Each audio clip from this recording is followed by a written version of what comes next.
ইস, শালার কাম কাজ করবে সে করে না, এত সুন্দর শরীর দিছে আল্লাহ, এত সুন্দর ফর্সা দেহ কান, মনেও কয় না কাম করে। খালি আমি জানেন তো খালি বোর ভয়তে কাজ করি, বউ দেখে প্রচণ্ড ভয় পাই।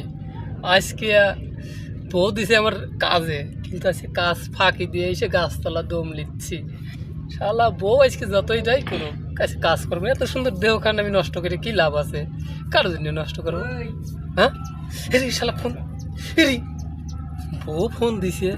হ্যালো, হ্যাঁ শোনা, হ্যাঁ হ্যাঁ আমি কাম করতেছি, প্রচুর কাম করতেছি। আজকে মনে হয় 1500-1600 টাকার বেশি ভাগ হবে। হ, আজকে প্রচুর গাড়ির চাপ। হ, হ্যাঁ হ্যাঁ তুমি চিন্তা করো না, খুব, হ্যাঁ হ্যাঁ সেই কাজ হচ্ছে। হাট শালি বলছি, আমি এর তোরে ভালো লাগছে না, শরীরটা একটু দম দিচ্ছি, ও করছে কাম। জাগা কারো কাছ থেকে হালাত বালাত করে নিয়ে যাবো না, টাকা না নিয়ে গেলে তো বউ তো আছে ঘরে পিট দিবেন না, জানেন তো আমি বউ দেখে সেই ভয় পাই।